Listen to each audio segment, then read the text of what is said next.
আর 5 তারিখ ছিল আমাদের আইবিসি সিলেকশন, যার কারণে স্যার আমার বার্থডে সেলিব্রেট করতে পারেনি। কিন্তু দেখতে পাচ্ছ এটা আমার বার্থডে যেভাবে সেলিব্রেট করছে সেটা আমি কোনোদিনও ভুলবো না। আর দেখতে পাচ্ছ এখানে ফ্ল্যাগ এরিয়ার কাজ পুরো কমপ্লিট, কেমন হয়েছে অবশ্যই কমেন্টে জানিও।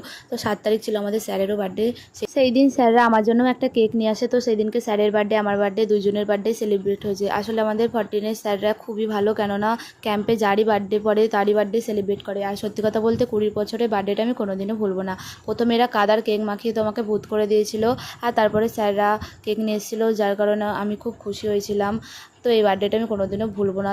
যাই হোক, আমি আইবিসিতে সিলেক্ট হতে পারিনি, তাই মন খারাপটা একটু ছিল। কিন্তু ক্যাম্পে শেষ দিন আমরা কল্যাণী আইটায় মরে গেছিলাম একটু প্যান্ডেলটা দেখতে। তারপরে আমরা ট্রেনে করে চলে আসলাম কৃষ্ণনগর। আর কৃষ্ণনগরে ট্রেন আমাদের লেট ছিল, তার জন্য সবাই মিলে একটু খেয়ে নিলাম চা।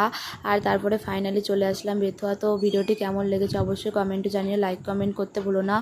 আর এরকম মিনি ব্লগ দেখতে অবশ্যই চ্যানেলটি সাবস্ক্রাইব করতে ভুলো না। আজকের মতো টাটা বাই।